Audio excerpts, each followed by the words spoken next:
বড়রা বলতেন আমাদের বাপ দাদারা কি যে কোরআন মাজিদকে কমসে কম একবার খতম করবি রে, এই রোজার মাসে রে একবার খতম করিস, তাও কোরআন কবি যে আমাকে পড়েছিল যে আল্লাহ।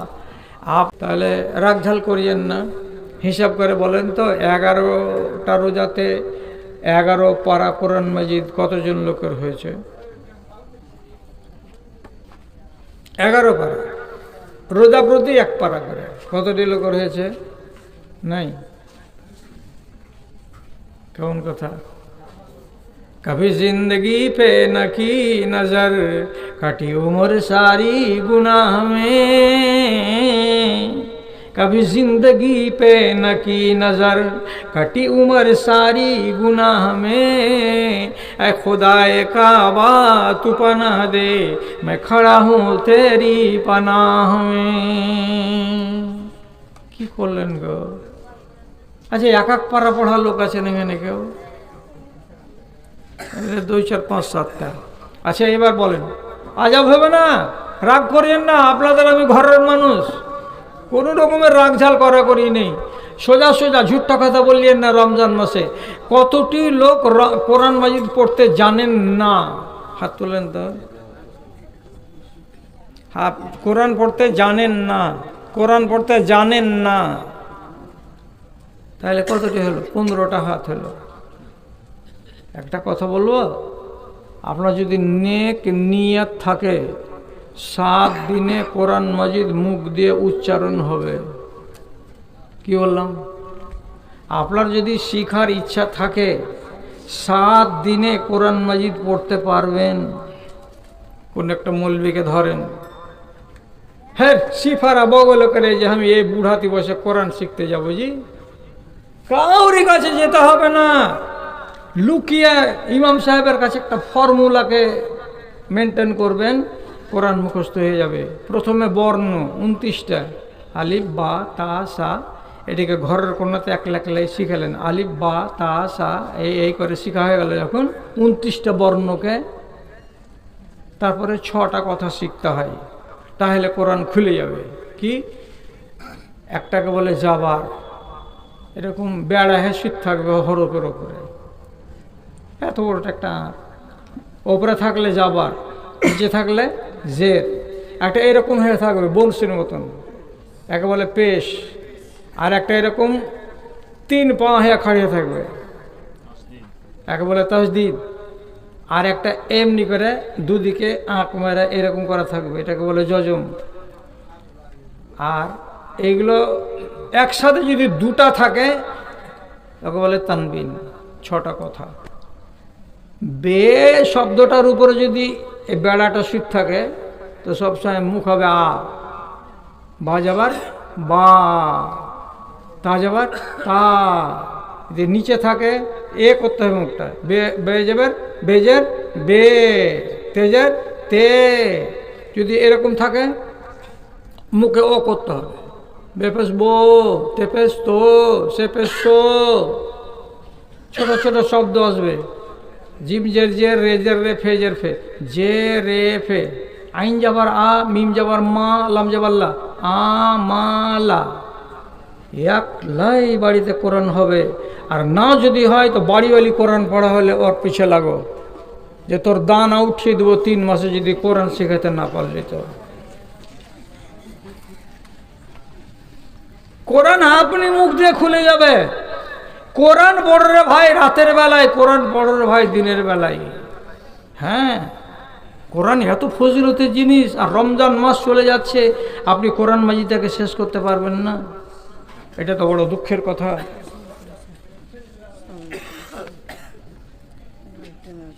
আচ্ছা, একটা কথা বলি, রমজান মাসে ফের ওয়াজ শুনতে শুনতে যদি 12টাকে পার করে দিয়ে চলে যান তো বড় ঝামেলা আছে।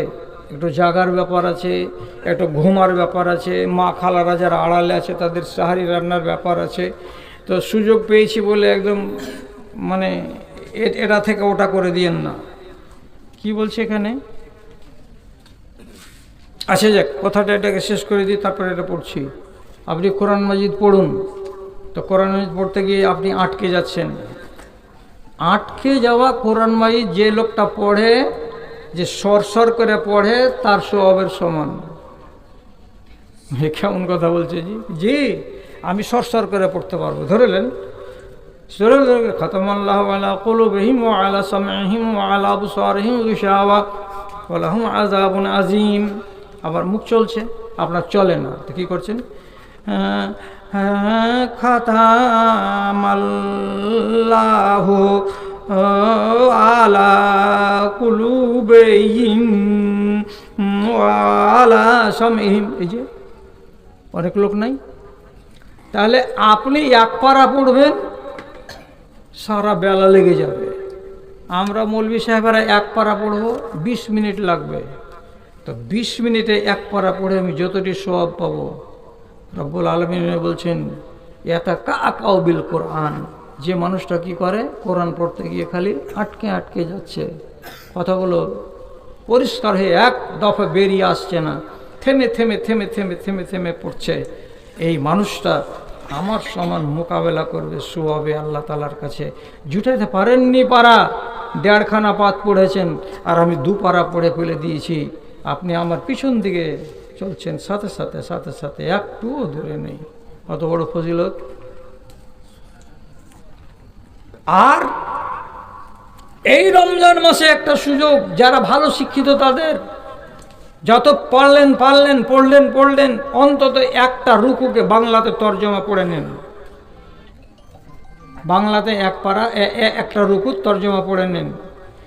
এই কিতাব আল্লাহর পক্ষ থেকে অবতরণ করা হইয়াছে, এর ভেতরে কোনো সন্দেহ নাই। তর্জমাগুলোকে শিখেন, কত আহকাম, কত বিধি, কত বিধান আপনি জানবেন। কোরআন মাজিদ খানে গিয়ে করে পড়তে গেলে আপনি 1 মাসের ভেতরে, 1.5 মাসের ভেতরে গোটা কোরআনকে মুখস্থ জেনে নিলেন, তর্জমা পড়া হয়ে গেল। একটা মাওলানার ক্লাসে বসে যেখানে পড়লো, তার থেকে আপনি 2 আনা 4 আনা 8 আনা কিছু তো পেলেন। কিন্তু মানুষের পড়ার মিজাজ নেই।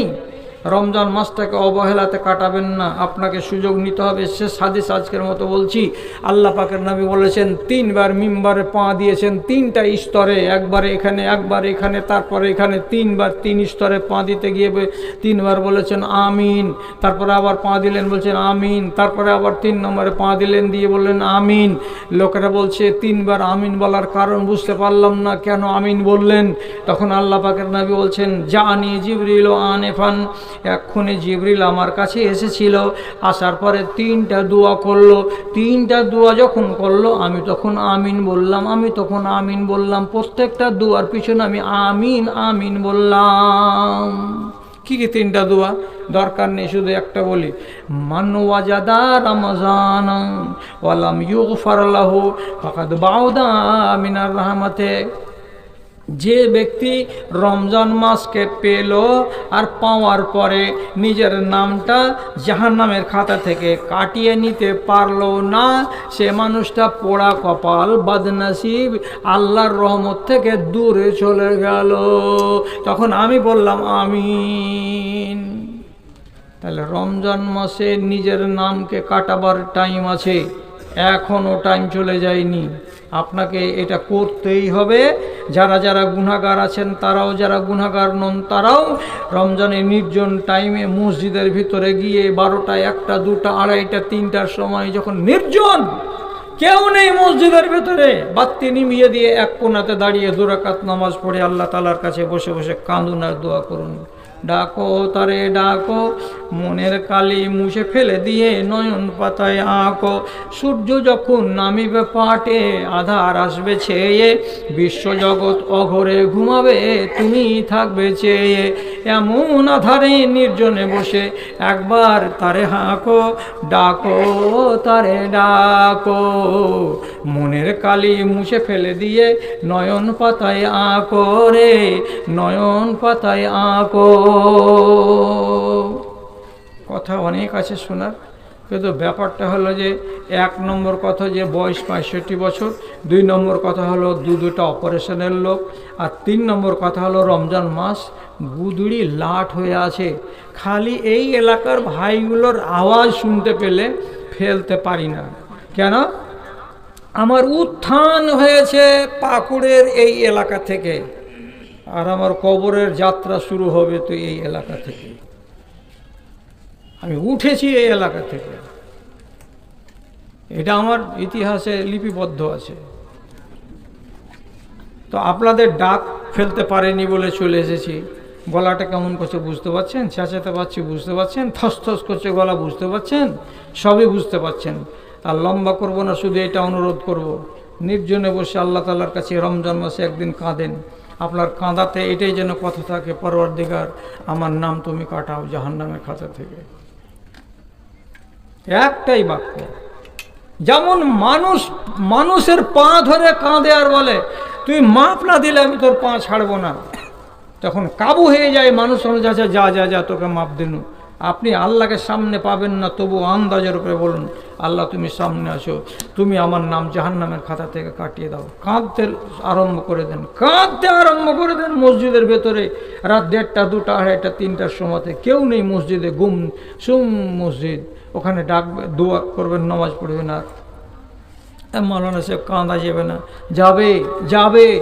আপনিও কাঁদবেন, আপনার বাপও কাঁদতে পারবে, আপনার বেটিও কাঁদতে পারবে, আপনার মাও কাঁদতে পারবে, সারা জগতের যত পাষাণ হৃদয়ের লোক আছে সেও কাঁদতে পারবে, যদি রসুল্লাহর ফর্মুলাকে মানেন। তো কি বলেছেন রসুল্লাহ, কি বলেছেন? ফাইনলাম তাবকু ফাতাবাকু, কান্না যদি না আসে তো কান্নার মতো ভান করে কান্না করো, কান্না যদি না আসে তো কান্নার মতো করে আওয়াজ করো, আপনি অরিজিনাল কান্না চলে আসবে। কেমন কথা? নির্জন মসজিদ, আলো জ্বলে না, কেউ জেগে নেই, আমি একাই গুনাহগার, মসজিদের কোনায় 2 রাকাত নামাজ পড়েছি, এবার আল্লাহ তাআলার কাছে দোয়া করছি। দোয়া করতে গিয়ে নবীজি কি বললেন? কান্নার ভান করো। কাঁদন তো আসবে না, কান্না আসবে না, তো কান্নার ভান কেমন করে করব? পরওয়ারদিগার, অনেক গুনাহগার করেছি, যৌবনকালের দিকে দেখছি তো আল্লাহরে অন্ধকার আর অন্ধকার, এই করেছি সেই করেছি, মালিক তুমি জানো আর আমি জানি, অন্য কেউ জানে না। পরওয়ারদিগার, এই গুনাহ যদি জমে থেকে যায়, আল্লাহ জান্নাতের মুখ দেখতে পাবো না, মালিক তুমি আমাকে ক্ষমা করো, আল্লাহ তুমি আমাকে মাফ দাও, আল্লাহ তুমি আমাকে মাফ দাও, আল্লাহ তুমি আমাকে মাফ দাও। তোমার দরবার ছাড়া অন্য কোনো দরবার নেই মালিক, তুমি যদি হেদ করে হাঁকিয়ে দাও তো কার দরবারে আমি যাব? তুমি তো যারা কাঁদে তাদেরকে ভালোবাসো, যে পায়ে পড়ে তাদেরকে তুমি ভালোবাসো। আমি গুনাহগার আল্লাহ, আমার চাইতে অনেক বড় বড় গুনাহগারকে তুমি মাপ দিয়েছো। আয় আল্লাহ, কত কত গুনাহগার দুনিয়াতে মাপ পেয়ে গেছে, তো আমি কেন মাপ পাবো না? আল্লাহ তুমি আমাকে মাপ দাও, আল্লাহ তোমার কাছে মাপ চাইছি। আর গুনগুন গুনগুন করে কান্নার ভান করেন, আর একা একা নিজে নিজে আওয়াজ করেন। 1টা মিনিট থেকে 1.5টা মিনিট, 1.5টা মিনিট থেকে 2টা মিনিট ভান করে করে যখন নির্জন অন্ধকারে এমনি করে আল্লাহ মাপ দাও, আল্লাহ মাপ দাও, আল্লাহ মাপ দাও করবেন। অরিজিনালি চোখের কোনা দিয়ে পচা পানি বেরিয়ে আসবে রে জালিম, জালিমের চোখের পানির কত দাম। রব্বুল আলামিন বলছেন, মা মিন মুমিনিন ইয়াখরুজু মিন আইনাইহি দুমুউন ওয়া ইন কানা মিসলু রাসিজ যুবাব। কোন একটা মানুষ গুনাহগার পাপী তাপী যদি আল্লাহর ভয়ে কাঁদে এবং ওর চোখের কোনা দিয়ে যদি একটু মাছির মাথার সমপরিমাণ পানি গলে নেমে আসে, গড়ে যদি ঝরে নাও বা পড়ে জমিনে, তো গাল পর্যন্ত যদি পানির 2 ফোঁটা 2 চোখ থেকে নেমে এত দূর পর্যন্ত আসে, নবীজি বলছেন হারামাল্লাহু আলাইহিন নার, ওই মানুষের উপরে জাহান্নামের আগুন হারাম হয়ে যায়। হলো মাফ হলো? মাফ না হলে জাহান্নামের আগুন হারাম হয়? হ্যাঁ, তাহলে রমজানের ভিতরে যদি 2 দিন করেন, 4 দিন করেন, 5 দিন করেন, ছাড় আছে। কিন্তু আমি বলছি অনুরোধ করে 1 দিন তো করেন আপনি, 1 বছরের আপডেট হোক, তারপরে তখন পরে দেখা যাবে যে আগামী বছর ফের আমি কি করব। সেদিন কি করবেন? যদি পারেন তারাবি সবটি পড়িয়েন না, 4 রাকাত পড়েন, 4 রাকাত থেকে যাবে আর বেতরটা থাকবে। এবার 1টা রাতে এলেন, মসজিদের কোণাতে গিয়ে তারাবিটি পড়ে নিলেন, বেতরটা পড়ে নিলেন, আর নেওয়ার পরে এবার বসে বসে আল্লাহ তাআলার সামনে দোয়া করতে লাগেন। কেঁদে কেঁদে কেঁদে কেঁদে আল্লাহ তাআলার কাছে পায়ে পড়ে দোয়া করেন।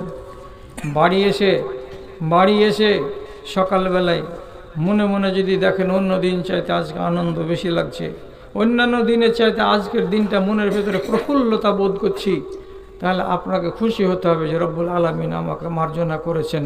আর যদি মন ভারী হয়েই থাকে তাহলে আপনাকে আবার চেষ্টা করতে হবে। প্রফুল্ল মন হবে যদি আল্লাহর বকশিস হয়ে যায় রাতের বেলায়। তো অনেক কথা শুনলেন, অনেক কথা থাকলো, হায়াত বাকি তো মোলাকাত বাকি। এটা যে কী লিখছে মাওলানা সাহেব, অনেক আলিম বলছে টাকার জাকাত টাকায় দিতে হবে, কাপড় বা খাদ্যদ্রব্য দেওয়া যাবে না। আপনার মতামত জানতে চাই। টাকার জাকাত টাকা দিয়ে দিতে হবে না, টাকার জাকাত থেকে লুঙ্গি শাড়ি বা খানা পানি গরিবকে দেওয়া যাবে কি যাবে না, এই ব্যাপারে জিজ্ঞাসা। কথা হলো এই, এরকম করে টেবিল চাপড়িয়ে গাল দিয়ে বেশি তাফালিং করে আর ডায়লগ মেরে কথা বলা আমার অভ্যাস নয়। হাদিসকে বুঝতে চেষ্টা করুন। একটা লোক উট আছে ওর কাছে 26টা, 25টা পর্যন্ত উটের জাকাত হলো বকরি দিয়ে, আর যেমনি 26 হয়ে যাবে উটের জাকাত দিতে হবে তাকে 2 বছরের একটা উট। এবার লোকটার কাছে যদি 2 বছরের উট না থাকে, ওর কাছে যদি 3 বছরের উট থাকে, তো যে আদায়কারী আছে সে আদায়কারীটা 3 বছরের উটটা নিয়ে নিবে। কথা বলেন, যদি বুঝে থাকেন তো। বেশি নেওয়া হলো না, হলো না? কি বলছেন? আবার বলছি, জাকাতে পাবে 2 বছর বয়সের উট, কিন্তু এই লোকটার কাছে 2 বছর বয়সের উট নাই, আছে কত? 3 বছর বয়সের উট। তা আদায়কারী খালি হাতে ঘুরে যাবে? 3 বছর বয়সের উটটা জাকাতে ও নিয়ে নিবে। বেশি যে হয়ে গেল। বুখারী শরীফের হাদিসে ঝকঝক করছে নক্ষত্রের মতো।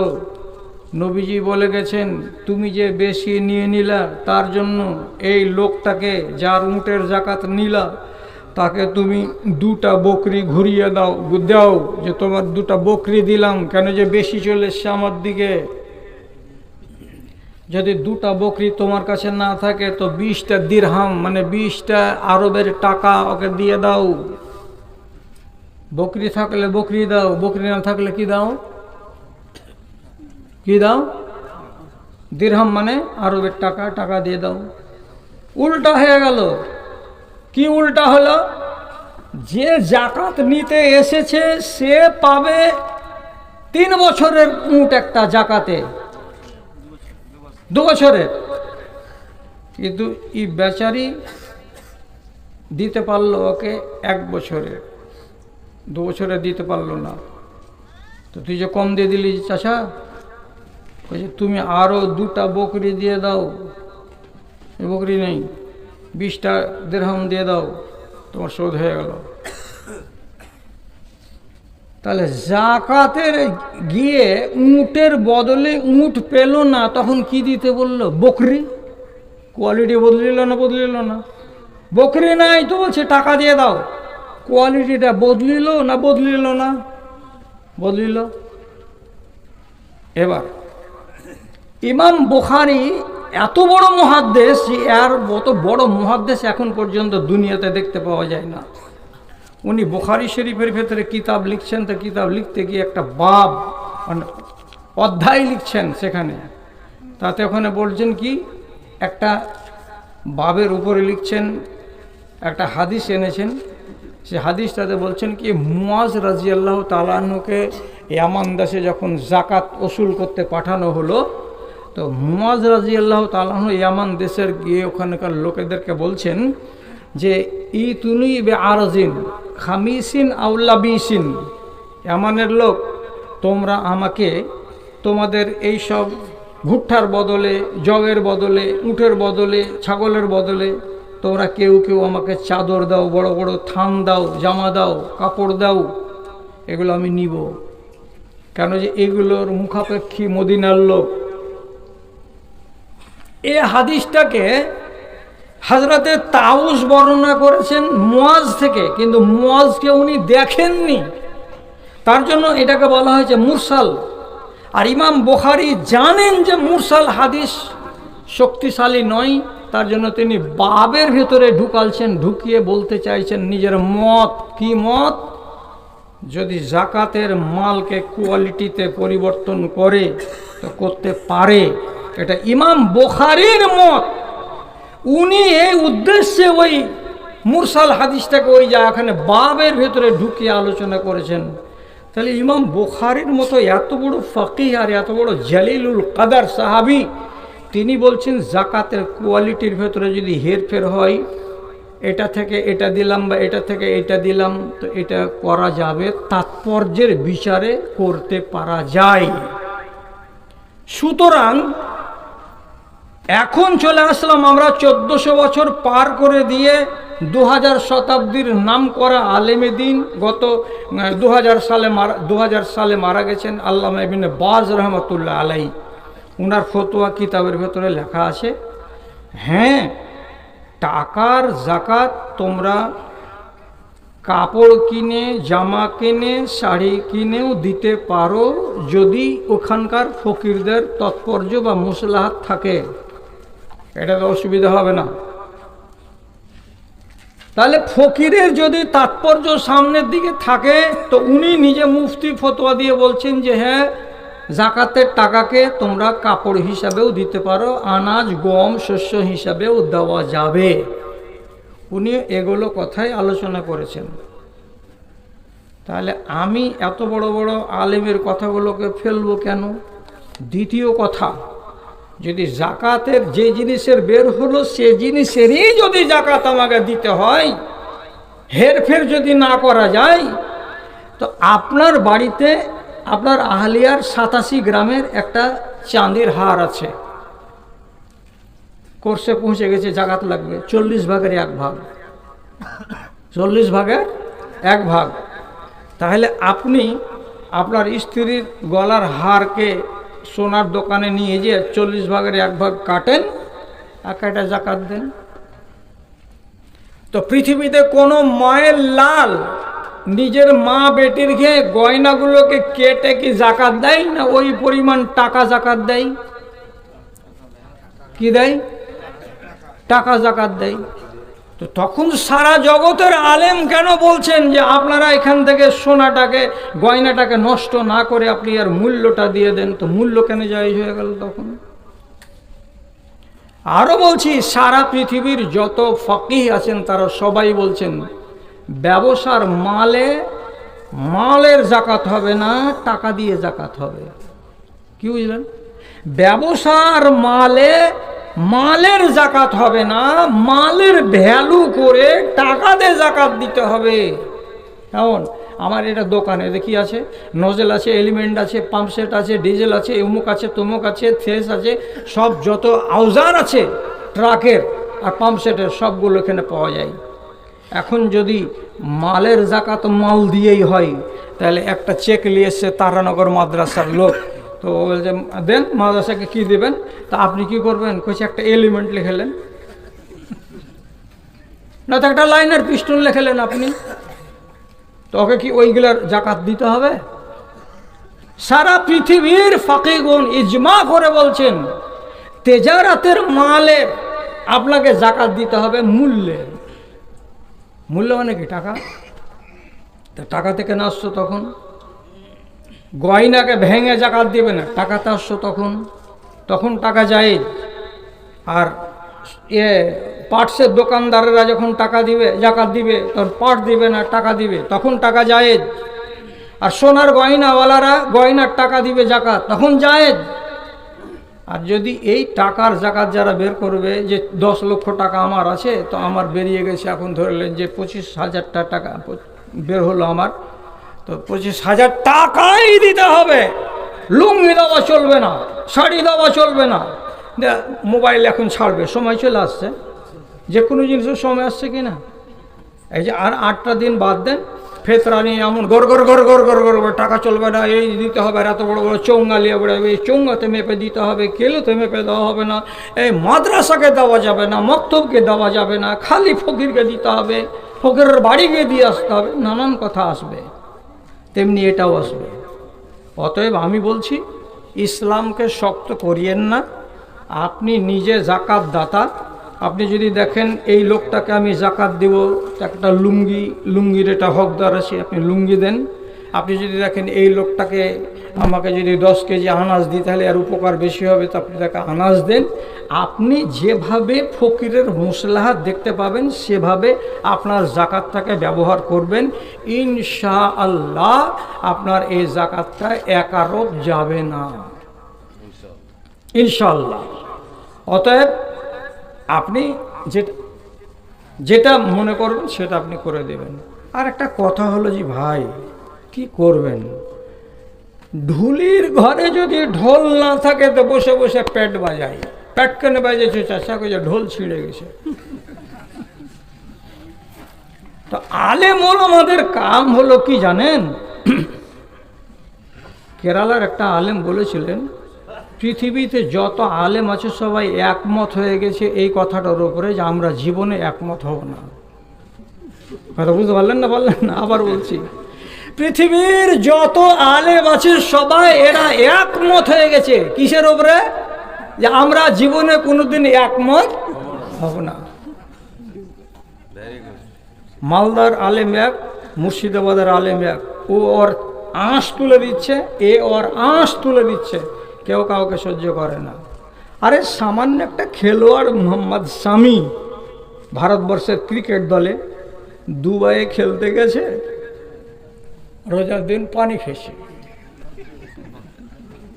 তা না হলে মুর্শিদাবাদের একটা আলেম আর অন্যান্য জায়গায় আলেম বলছে, হ্যাঁ স্যার এটা মুসলমান রোজার দিন এরকম করে লক্ষ লক্ষ মানুষের সামনে এরকম করে বোতল পানি খেয়ে নিল, লাগলো মোহাম্মদ শামির পিছনে, তো আর পোস্ট মটরাম করে ছেড়ে দিল। আমি বলছি একটু দয়া কর রে আলেমের বেটা আলেম। কি দয়া? মুসাফিরের উপরে রোজা আছে, হ্যাঁ না বললেন না? নাই। আমার মন আমি রোজা রাখবো না, আল্লাহ ছাড় দিয়েছে আমাকে। তো কলকাতা থেকে দুবাই 2500 কিলোমিটার রাস্তা, এটা সফর না? সফর নয় তো সফরের হালাতেও খেলতে নেমেছে, তো এমনি তো ছাড় পাই যে আমি রোজা রাখবো না।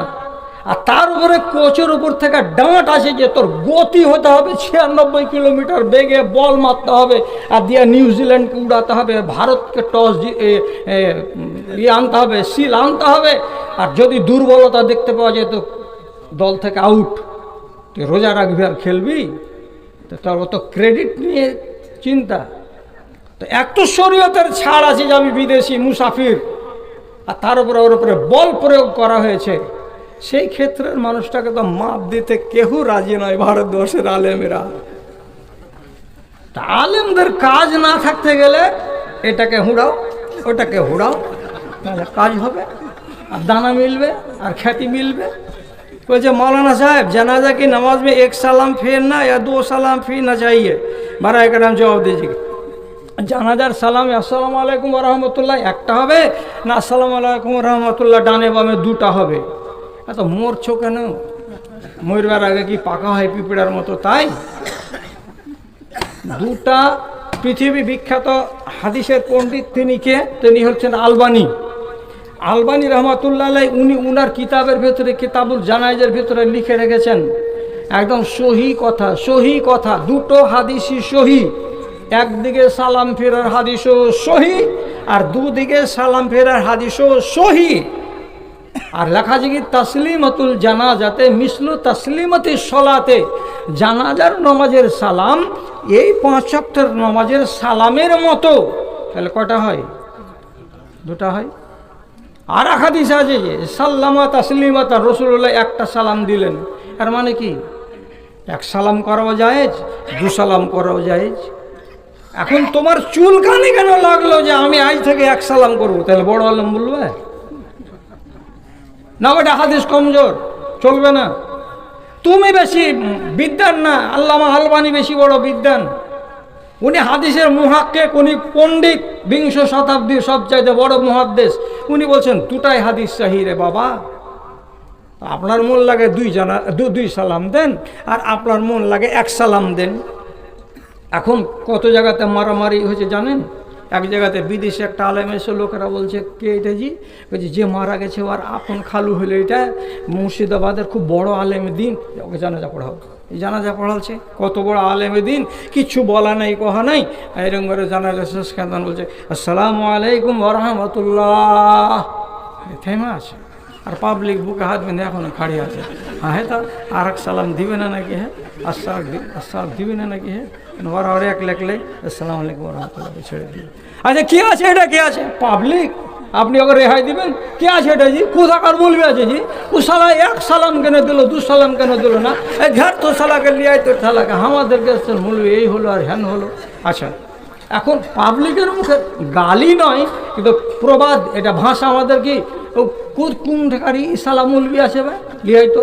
এই যে সালা সালা শুরু হলো, উচিত ছিল জায়গার লোকটিকে আগে জানিয়ে দেওয়া, ভাই আমি আজকে এক সালাম দিয়ে জানাজার নামাজ পড়াবো, তাহলে লোকেরা বিভ্রান্তিতে পড়তো না। হ্যাঁ আর বলেনি করে দিল। এখন এইখানে একটাই সালাম আছে, ধরেলেন এই চাঁচকিতে আঞ্জনাতে আমি এসেছি, তা আমাকে বলে দিতে হবে আগে যে ভাই আমি জানাজার নামাজ পড়াচ্ছি কিন্তু আমি ভাই দু সালাম দিব, আপনারা জেনে নিলেন। এবার তখন হবে কি আসসালামু আলাইকুম ওয়া রাহমাতুল্লাহ, আসসালামু আলাইকুম ওয়া রাহমাতুল্লাহ, ঝগড়া হবে না? এগুলো নিয়ে কত কাটাকাটি আর মারামারি আর পিটাপিটি হলো। যাই হোক, দুটোই সালাম জায়েজ, যেটা আমল করবেন সেটা জানিয়ে করবেন, লোক যেন জানতে পারে। রশিদ ইমাম সাহেব জর্দা পান খেলে তার পিছনে নামাজ হবে কি?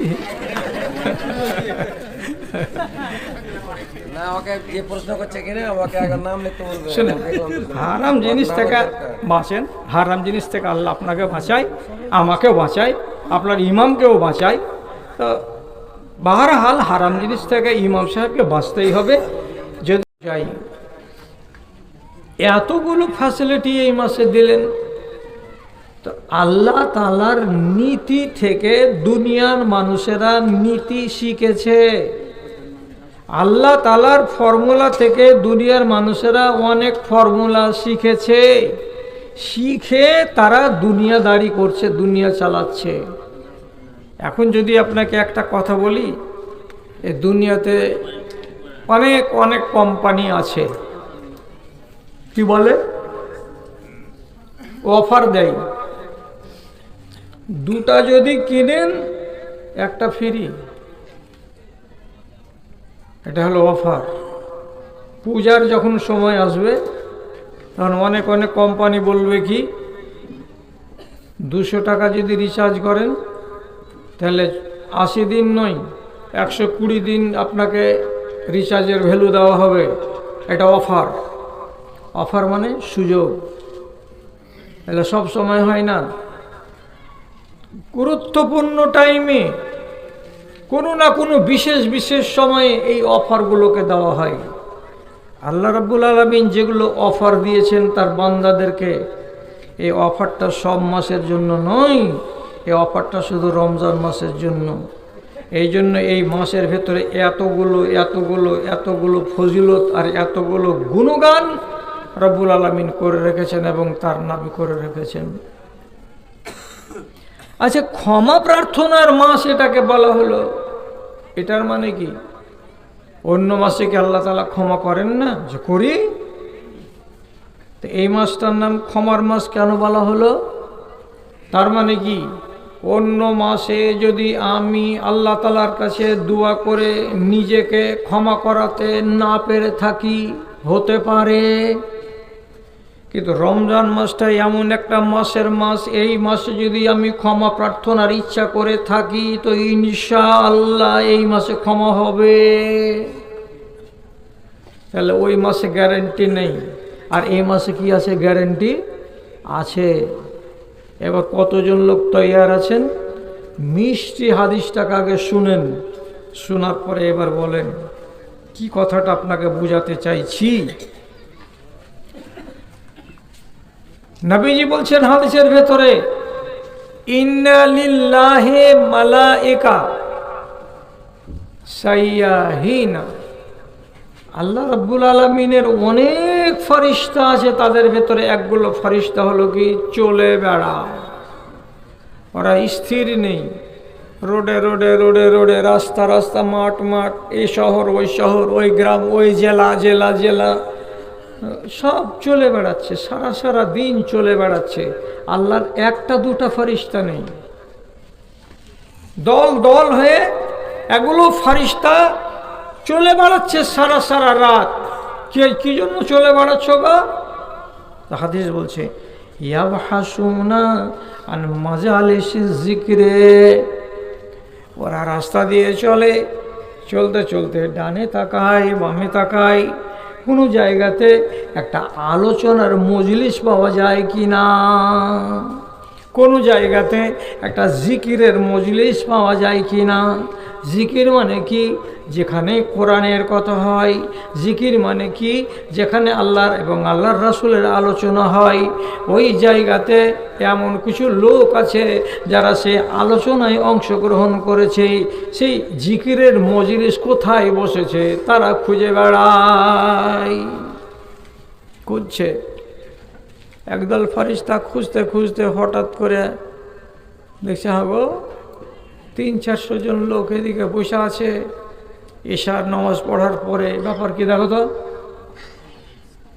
মেন রাস্তায় ছেড়ে দিয়ে যদি ডান দিকে চেপে সে দেখছে তো আজ না। একজন আর একজনকে খবর দিয়ে বলছে ওয়াজাতে না মা আরাতে না, আরে যা খুঁজছিলাম পেয়ে এলেছি, এদিকে এসো। পেয়ে নিয়েছি। কি পেয়েছ? চাঁচকি গ্রামের মধ্য পাড়াতে একটা আলোচনার মজলিস চলছে, জিকিরের মজলিস চলছে, এটাই তো খুঁজছি আমরা সবাই মিলে। এসো এসো এসো এসো এসো এসো, সব বসে গেল ঝাঁক হয়ে। তারপরে কতজন হলো? আল্লাহ রাব্বুল আলামিন বলছেন ওরা কতজন এলো, একজন আর একজনের উপরে, আর একজন আর একজনের উপরে, আর একজন আর একজনের উপরে, এই করে তারা বসতে বসতে বসতে বসতে বসতে বসতে আসমানের এবং জমিনের মধ্যবর্তী ফাঁকা জায়গাটাকে তারা ফিল আপ করে দেয়। এবার আলোচনা চলছে চলছে চলছে, হঠাৎ করে এক ফেরেশতা আল্লাহ রাব্বুল আলামিনের কাছে হাজির হয়।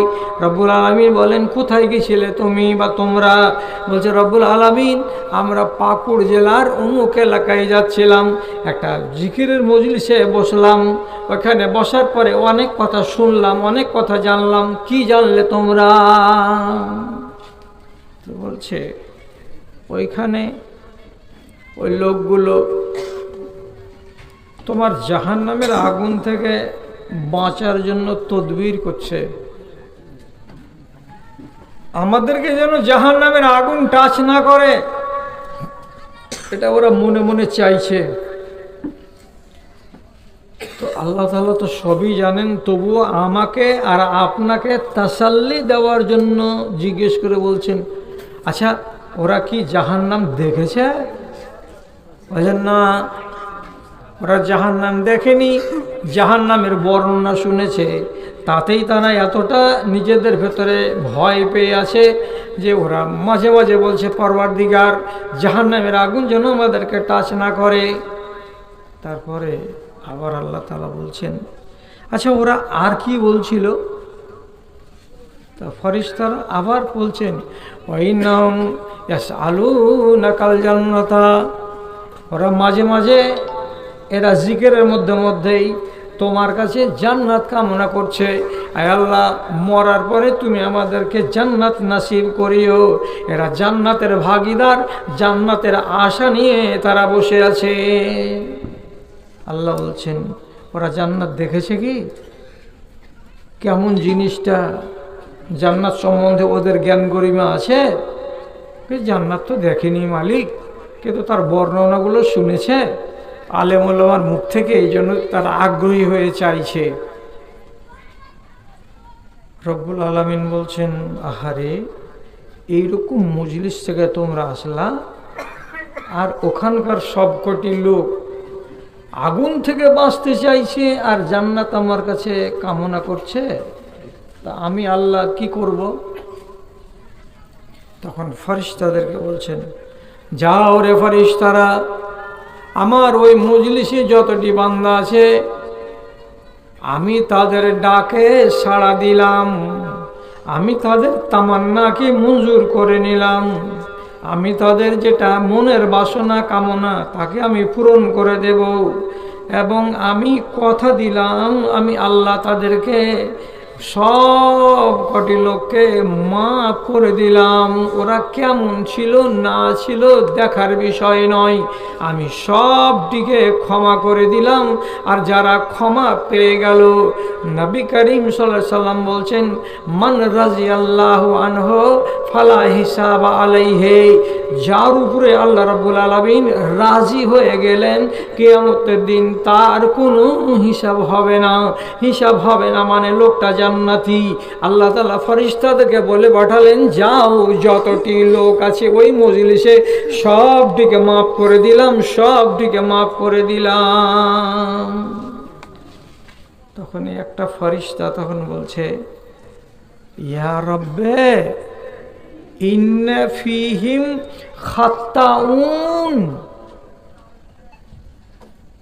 খরাজা লেহাজাতেহি। পরওয়ারদিগার, মাফ করে দিলেন আপনি সবটিকে, ভালো কথা। আমরা ওদের সববারই নাম লিখে নিলাম যে হ্যাঁ তোমরা যতটিখানে লোক এসেছিলে সবটিকে ক্ষমা করা হলো। কিন্তু একটা কথা বলবো আপনাকে, ওই মজলিসের ভিতরে কিন্তু একটা লোক আছে, অন্য কাজে বেরিয়েছিল। ও কিন্তু এই জিকিরের মজলিসে বসার উদ্দেশ্যে বের হয়নি, ও আলাদা নিজের কাজে বেরিয়েছিল। চলতে গিয়ে তখন বলছে, এতটি লোক যখন বসে আছে তখন 10 মিনিট বসে দেখি কি হয়। তো লোকটা কিন্তু রব্বুল আলামিন গুনাহগার, ও পাপী, মিথ্যা কথা বলে সামান বিক্রি করে, রাতের বেলায় মুরগি চুরি করে, দিনের বেলায় সুযোগ যদি পাই তো রেল স্টেশনে টিকিট কাউন্টারের ভিড়ে গিয়ে লোকের পকেট মারি করে, মোবাইল চুরি করে। আমরা ওকে চিনি। তো ইয়ার মতন পাপী লোকটা আর কি করা যাবে?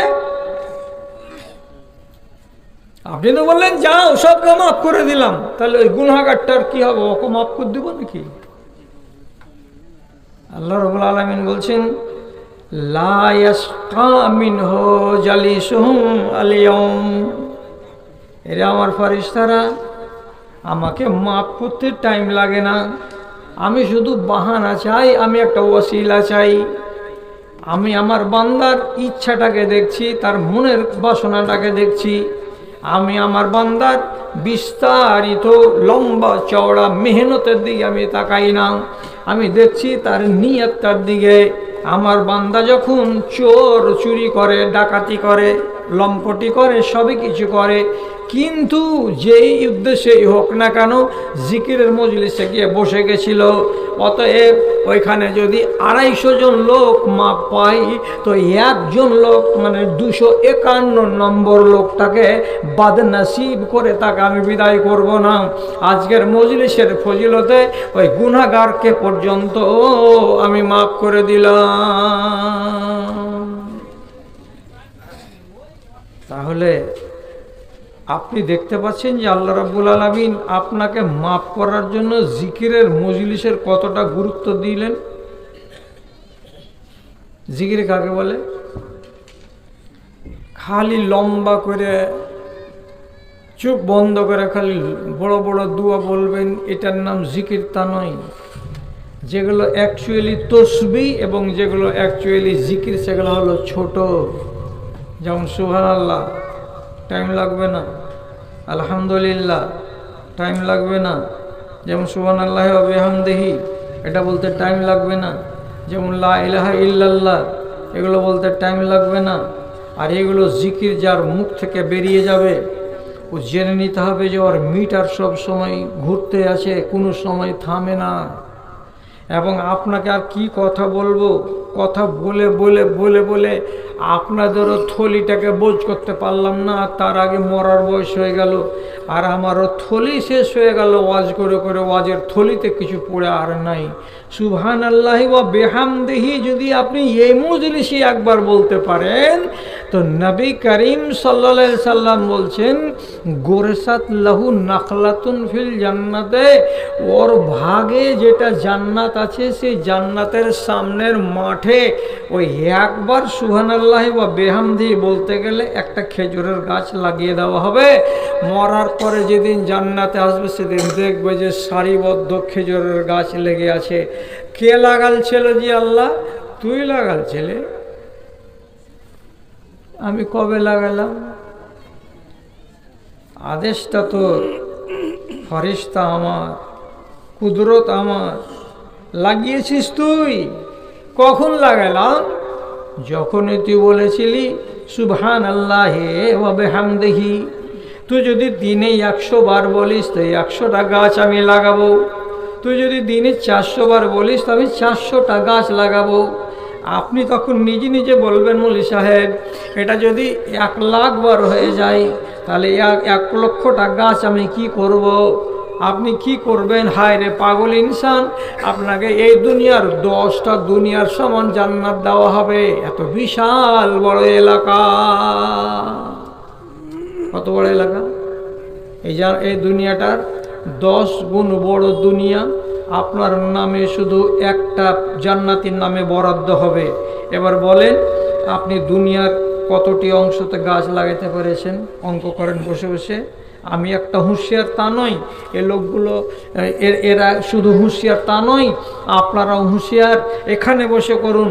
ঝাড়খণ্ডে এত বড় প্রদেশ, কতটি গাছ লাগাচ্ছেন? ঝাড়খণ্ড বোঝ হবে? ভারতবর্ষের উত্তরপ্রদেশ এত বড় প্রদেশ, মধ্যপ্রদেশ এত বড় প্রদেশ, কতটি গাছ লাগাচ্ছেন? আপনার ভাগের যেটা জান্নাত সেই জান্নাতের মানে 100 ভাগের 1 ভাগও আপনার দ্বারাই এখনো পূর্ণ করা হয়নি। আর সেদিন যদি জান্নাতে গিয়ে আপনি দেখতে পান মাঠ ফাঁকা পড়ে আছে, মাঠ ফাঁকা, গাছ নেই, গাছালি নেই, আপনি তখন বলবেন এটা কেন হলো? বান্দা তুই যদি একটু চেষ্টা করতে এই মাঠটা ভর্তি হয়ে থাকতো গাছেরে। খালি সবগুলো নারিকেলের গাছ নয়, এগুলো ডিজাইনের গাছ আছে, ফল ধরে না, আর দেখতে কত সুন্দর লাগে। বড় বড় পার্কে দেখেছেন কত রকমের গাছ, নারিকেল কোয়ালিটির গাছ, কত রকমের গাছ আছে। এমন সুন্দর সুন্দর গাছগুলো আল্লাহ রাব্বুল আলামিন আপনার নামে লাগিয়ে দিতে চাইছেন। কোথায়? তো জান্নাতে। আপনি নিজেকে গাফেলের মধ্যে ডুবে রাখছেন। এটা হলো জিকির। আর যেখানে এইগুলো আলোচনা চলে সেই জায়গাতে আপনার মুখ চলতে থাকবে।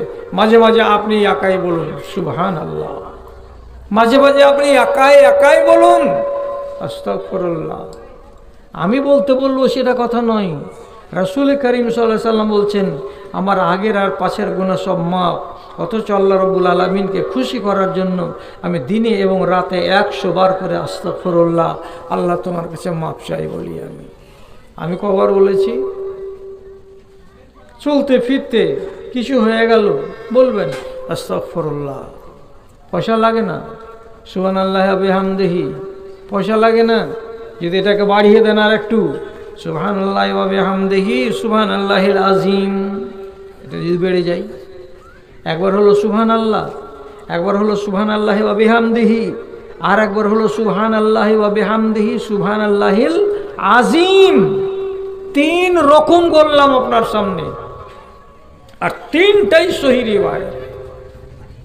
তো যদি এই কথাটা আপনি বলতে পারেন, তামলাউল মিজান, দাড়ি পাল্লার আনাজ আর কানাজকে সমস্তকে কানাই কানাই ভরে দিবে।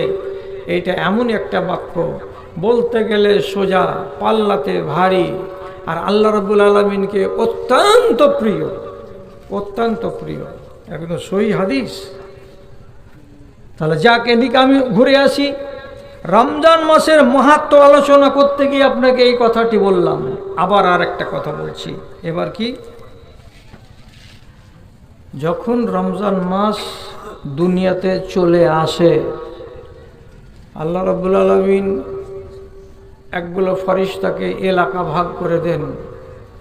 এই তোমাকে দিলাম ঝাড়খণ্ডের পাকুড় জেলা, তোমরা কজন আছো? এই টিমের ভিতরে যাও, তোমরা 100 জন। তোমাদের এই জেলার ভিতরে ভিতরে ঘুরতে হবে। দায়িত্ব কি আছে? এই একটা দায়িত্ব। কি দায়িত্বটা? ভালো করে দেখেন। ওই ফারিস্তার কাজ হলো আঞ্জনা গ্রামে ঢুকবে, আর ঢোকার পরে গ্রামের মাথাতে এসে আওয়াজ দিবে। আপনি কিন্তু ফারিস্তার আওয়াজ শুনতে পাবেন না। এগুলোকে যদি ঈমান থাকে তাহলে ঈমান দিয়ে বিশ্বাস করতে হবে, আর ঈমান যদি না থাকে তাহলে আপনার খালি শুনাই হবে। আরো বলছি, হুবাহু এইরকম হাদিস। তা কি? যেমনি আজান পড়বে, যে কোনো মসজিদে আজান পড়ে যেতে গেলে ফারিস্তাকে ডিউটি দেওয়া আছে, এই মাথা থেকে শুরু করবে, ওই টোলা পর্যন্ত যাবে, আর একটাই কথা বলবে, ইয়া বানি আদমা কুমু ইলা নিরানিকুমুল্লাতি আওকাদতুমুহা ফাতফিউহা বিসসালাতে। তখন ওইটা ফারিস্তা কি করবে? আপনাকে নামাজের জন্য ডাকবে, আর ভাষাটা বলবে কি? মাঠে আগুন জ্বালিয়েছ তাকবীরে, ওই আগুন যদি নিভাতে চাও আল্লাহর মসজিদে এসো, মুয়াজ্জিন আজান দিয়েছে। এখানে বলবে, এখানে বলবে, এখানে বলবে, শেষ। যে গেল গেল, আগুন নিভালো, যে গেল না গেল না, আগুন জ্বললো। মাঠে আগুন নিভালো মানে, জ্বালালো মানে, হাটে গেছো, মিথ্যা কথা বলে সামান বিক্রি করেছো, কপালে আগুন জ্বালিয়েছ। কোর্টে গেছো, নকল দলিলে সই করেছো, বাপ জমিকে অন্য নামে করে দিচ্ছে, তুমি হয়ে গেলে সাক্ষী, হারামি কাজে সাক্ষী হয়েছ, কপালে আগুন জ্বালিয়েছ। আগুন নিভাবে তো কোথায়? তো মসজিদ। মাঠের আগুন নিভাবে কোথায়? তো মসজিদে। এসো নমাজে। কথাটা বলে দিল, আল্লাহর ফেরেশতা চলে গেল। আমরা কারা কারা শুনতে পাই, কারা কারা পাই না? এক বাক্যে উত্তর, আমরা আল্লাহর ফেরেশতার কথাটাকে বিশ্বাস করি, আমরা শুনতে পাই না। আবার একটা হাদিস এটাই কি, ওই যে মাঠের গ্রামের মুখে এসে আওয়াজ দিয়ে বলছে, কি বলছে? ইয়া বাগিয়াল খায়রে আকবিল ওয়া ইয়া বাগিয়াশ শাররে আকসির ওয়ালিল্লাহি উতকাউ মিনান নার। কি বলছে ফেরেশতাটা? ওরে সারা বছর ধরে মঙ্গলের সন্ধানকারী, নেকির সন্ধানকারীরা, যারা সারা বছর নেকি খুঁজে বেড়াও, কল্যাণ খুঁজে বেড়াও, কামিয়াবি কিসে হবে সেটা খুঁজে বেড়াও, তাদেরকে বলছি আকসের, তোমরা এই কাজটাকে বাড়িয়ে দাও। নামাজ কেন পড়ছিলে? আল্লাহর সন্তুষ্টি, ভালো পাবো, মঙ্গল পাবো, নামাজ বাড়িয়ে দাও। টাকা খরচ করছিলে, আল্লাহর সন্তুষ্টি পাবো, টাকা খরচ করা বাড়িয়ে দাও। তুমি সেবা শুশ্রূষা করছিলে জনগণের, কিসের জন্য? আল্লাহ রাজি হবে তার জন্য এটা করছিলাম আমি, এটাকে তুমি বাড়িয়ে দাও।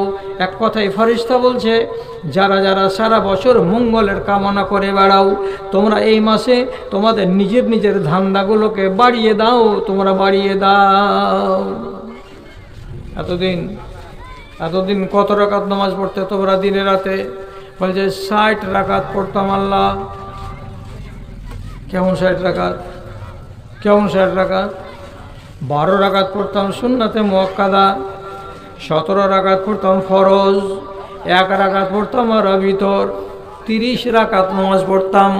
এর বিনিময়ে আল্লাহ রাব্বুল আলামিনের আমরা মঙ্গল চাইতাম তার কাছ থেকে, এবং আমরা নিজেদের কল্যাণ চাইতাম।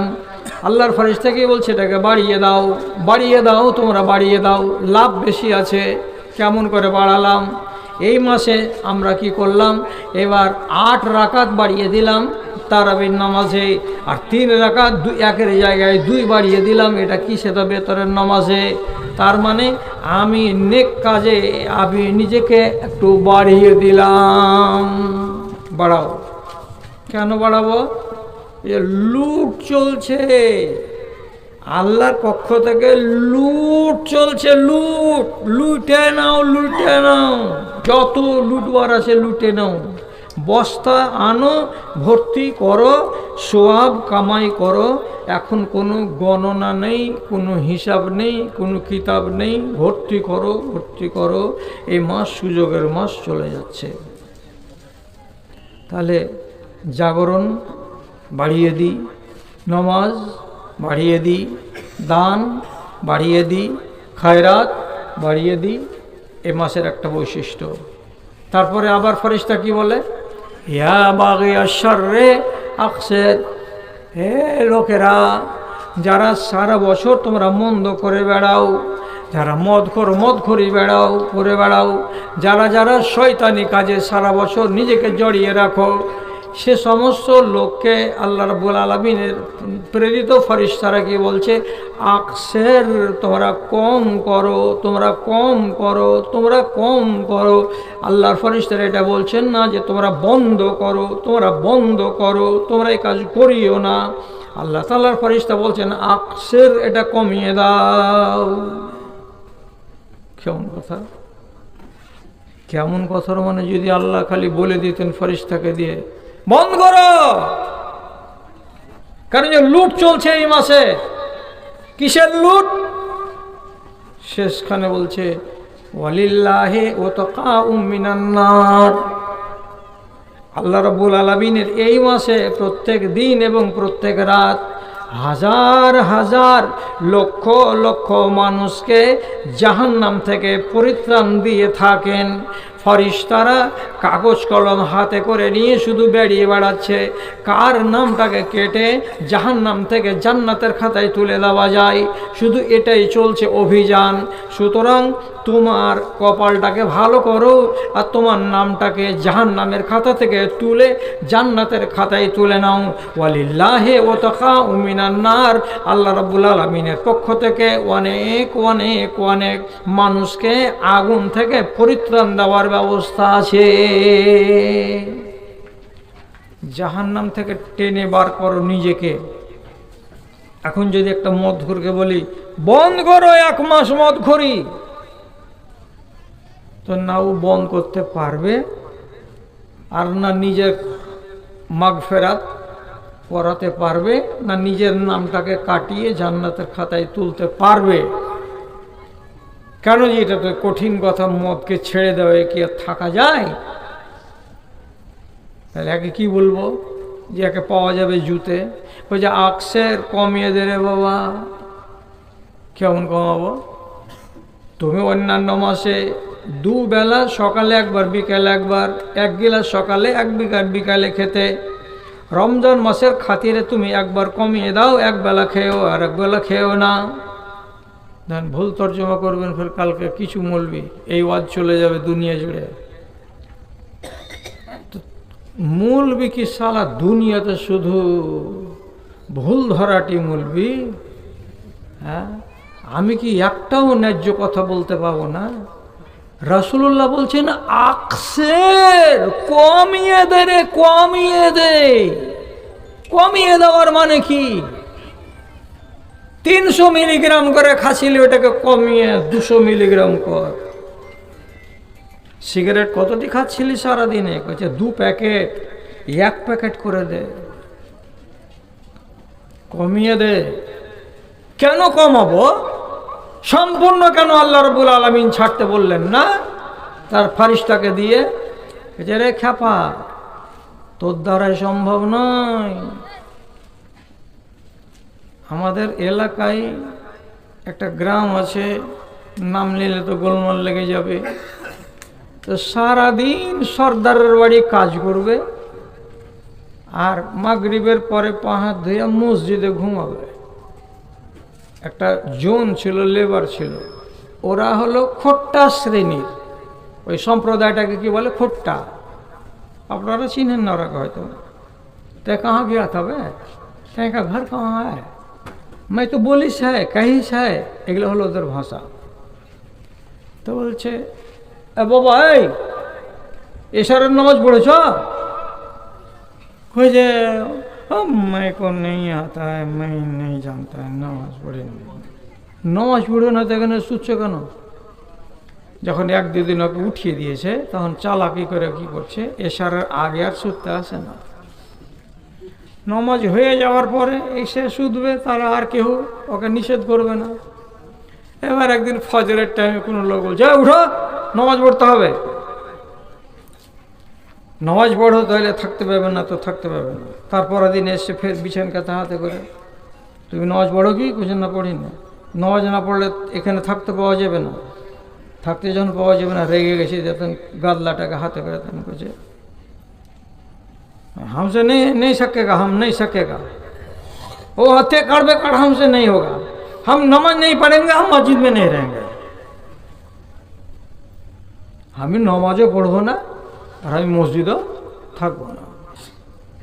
এই পাগলার জন্য কত বড় সুযোগ ছিল যে মসজিদের সূত্রও পাবি আর টাইমে টাইমে নমাজটাও পড়ে নিতে পারবি। কিন্তু বলছি তে কাড়বে কাড় হামসে নেই হোগা, এলাম করতে পারবো না, আর তোরা থাকতে দিবি না তো আমি থাকবো না। এখন যদি একটা মদখোরকে যদি বলা যায় যে সম্পূর্ণ ছাড়ো এই মাসের জন্য, কতজন হয়তো 100 জনের ভেতরে 2 জন পারবে, 98 জন পারবে না। আর এটা যদি বলা যায় 300 মিলিগ্রাম করে খেও না, 200 মিলিগ্রাম করে খাও, কিংবা 150 মিলিগ্রাম করে খাও দিনে। অন্য মাসে সিগারেট খেতে তুমি 30টা করে, এই মাসে তুমি 10টা খাও, কমিয়ে দাও। অন্যান্য মাসে তুমি 10টা মিথ্যা কথা বলতে, এই মাসে তুমি কমিয়ে দিয়ে 2টা করে দাও। কম করো, কম করো। কেন কম করো? এই জন্য কম করো, আল্লাহ রাব্বুল আলামিনের পক্ষ থেকে হাজার হাজার মানুষকেই জাহান্নামের আগুন থেকে পরিত্রাণ দেওয়া হয়। সুযোগ আছে রে বান্দা, তুই যদি সুযোগটা নিবি তো সুযোগে তোর ফল ফলে যেতে পারে। এবার শুনেন, এক মদখোর নামাজ পড়ে না, কিন্তু এটা তো সত্য কথা যে রমজান মাসে মসজিদের নামাজের সংখ্যা বাড়ে, ঠিক কি না? মেয়ে লোকটা বলছে, হাজি দুনিয়ার লোককে মরার ভয় আছে, তো তোমাকে কি মরার ভয় নেই? নমাজখান পড়তে যাও, ইফতারি করলে লোক কী বলবে? যাও নমাজ পড়তে যাও। কোনো রকম মাগরিবটা পড়লো, পড়ার পরে এশারের টাইম আর যাবে না।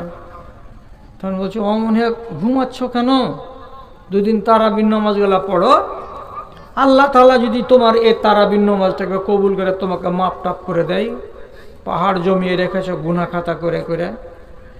তো বড় বড় ভাইয়া স্ত্রীটার কাছে কাবু হয়ে যায়, তো যে কী করবো, তাহলে যাই। এবার আসছে ঠেলাতে পড়েও তারাবি পড়তে। তারাবি যখন পড়া হয়ে গেছে, কষ্ট হোক জানটাতে, তবুও পড়ল।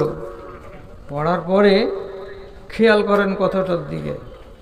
এবার ইমাম সাহেব 3 রাকাত বেতর পড়া যখন হয়ে গেল, তো হচ্ছে যখন 3য় রাকাত, রুকু থেকে উঠল।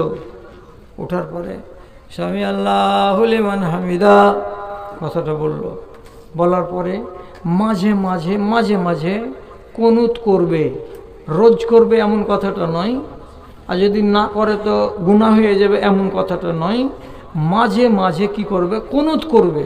কথাটা বুঝেন কি বুঝেন না? কুনুত করা, রুকু থেকে উঠে ইমাম সাহেব কি করবেন? এমএম করে হাত তুলে দিবেন, আপনারা সবাই মিলে হাত তুলে দিবেন, ইমাম সাহেব দোয়া করবেন।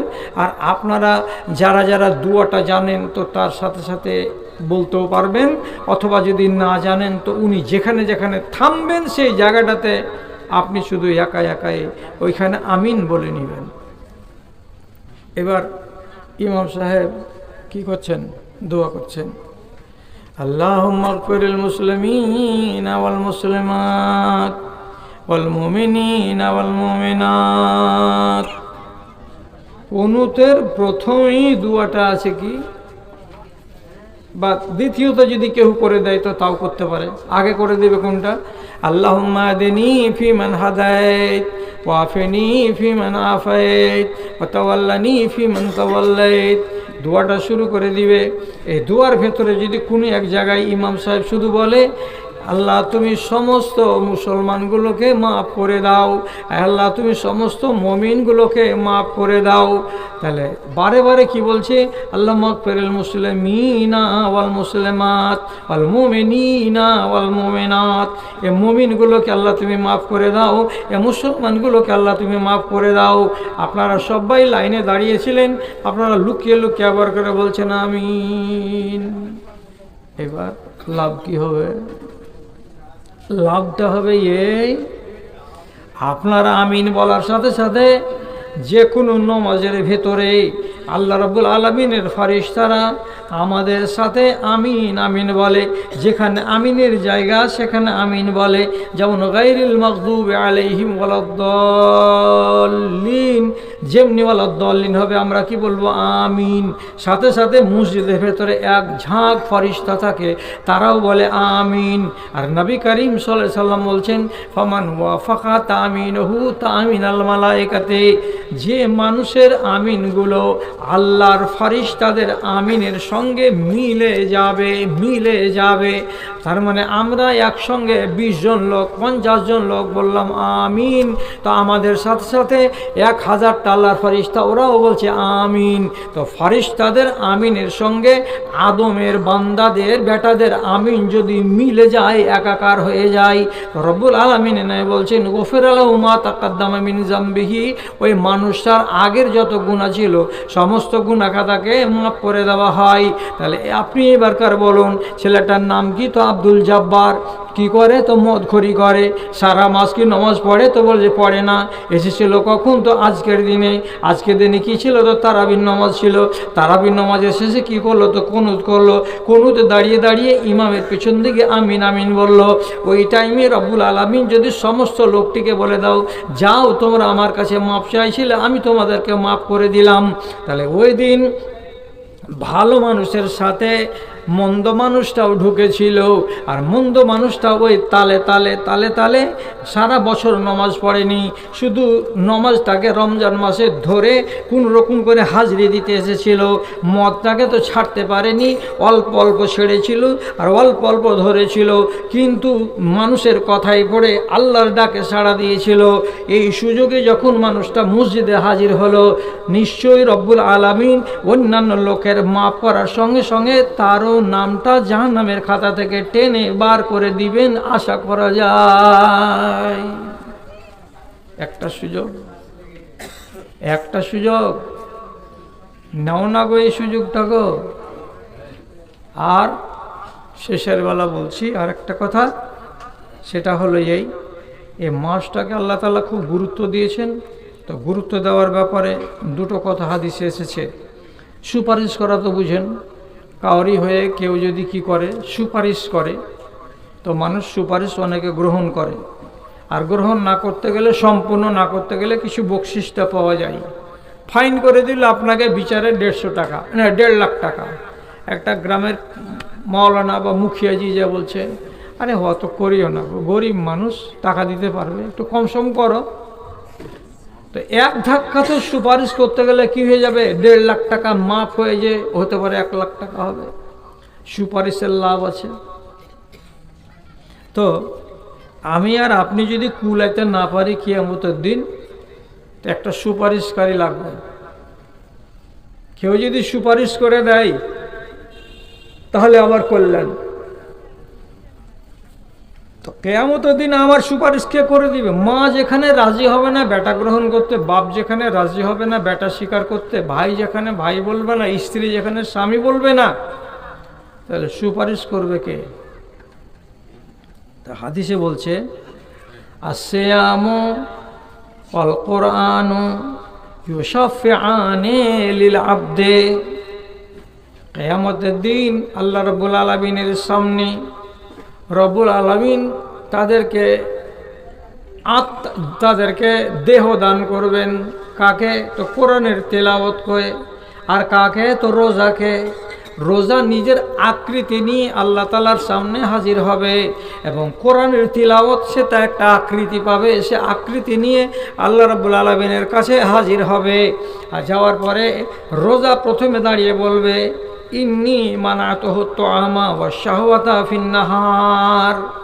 পরওয়ারদিগার, এই যে সামনে লোকটা আছে, এই লোকটার জন্য আমি হয়েছি সুপারিশকারী, আমি এর জন্য আপনার কাছে সুপারিশ করতে এসেছি। কি তুমি সুপারিশ করবে?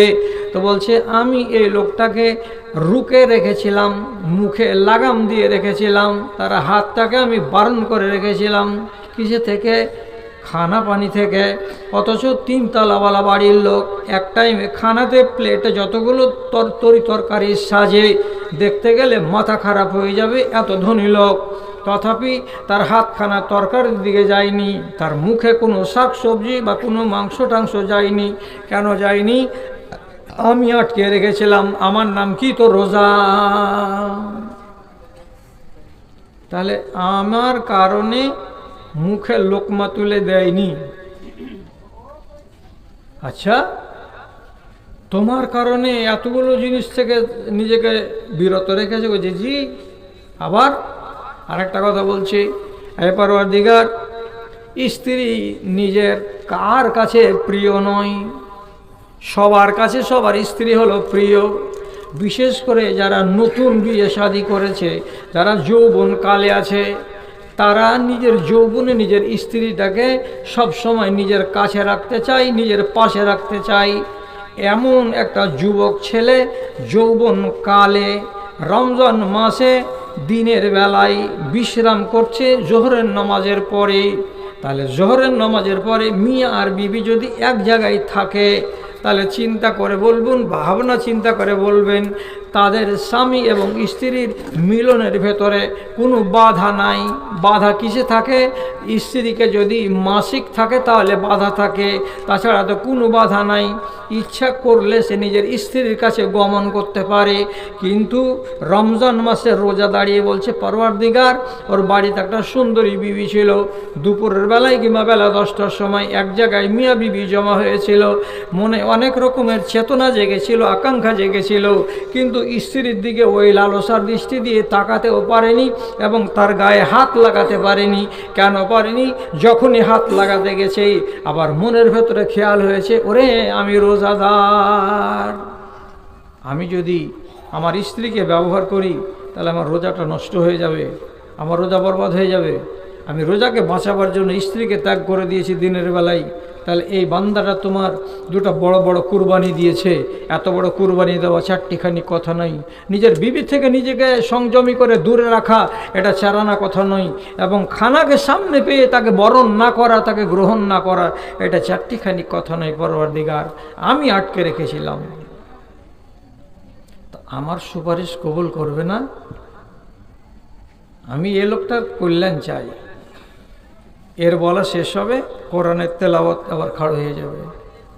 ইয়া রাব্বে ইন্নী মানাতুহু নওমা ফিল লাইলি, হে পরওয়ারদিগার, আমি তোমার এই বান্দাকে রাতের বেলায় ঘুম যেতে দিইনি, তার চোখের ঘুমটাকে আমি বন্ধ করে রেখেছিলাম। কতক্ষণ রেখেছিলে রে বান্দা, কতক্ষণ রেখেছিলে রে আমার মাখলুক বলতো? বলছে 12টা পর্যন্ত ঘুমাতে দিইনি, রাত্রি 9টা পর্যন্ত তারাবির নামাজ পড়েছে, আর তারপরে বাড়ি গিয়ে কোরআন মাজিদ খুলে দিয়ে একটা একটা একটা একটা করে তিলাওয়াত করেছে, আমাকে পড়েছে, এরা আমাকে পড়ে পড়ে পড়ে পড়ে সময় গত করেছে। তাহলে আমি তার চোখে নিদ আসতে দিইনি, আমার কারণে নিদটা আসেনি। আমি যদি না পড়তাম তার মুখ দিয়ে, তাহলে পরে সে ঘুমিয়ে যেত। তাহলে মিষ্টি ঘুম থেকে বিরত রেখেছিল কে? তো আল্লাহর কোরআন। তো আমি যদি তার নীলকে কেড়ে নিয়ে থাকি আর আমার যদি তেলাওয়াত হয়ে থাকে, এটা তো তোমার কিতাব। তো তোমার কিতাবকে যে বান্দাটা জেগে জেগে তেলাওয়াত করেছে, আরাম হতে দেয়নি, আরামটাকে হারাম করে রেখেছে, এই বান্দার জন্য আমি সুপারিশ করছি, আয় আল্লাহ, তোমার এই বান্দাকে তুমি একটা সুখের স্থান দান করো। রব্বুল আলামিন বলছেন, তোমাদের দুজনের সুপারিশ আমি খুশি মনে কবুল করে নিলাম। আমার বান্দার জন্য স্বর্গের উদ্যানে তার জায়গা তৈরি করে রেখেছি, আমার বান্দা সেখানে চলে যাবে আরামের সাথে, কোনো বাধা দেওয়া হবে না। এই জন্য যে কোনো মানুষকে রমজান মাসে কোরআন মাজিদ যারা পড়তে জানে, ফুরসত না পেতে গেলেও এই মাসের খাতিরে তাকে কোরআন মাজিদ পড়তে হবে।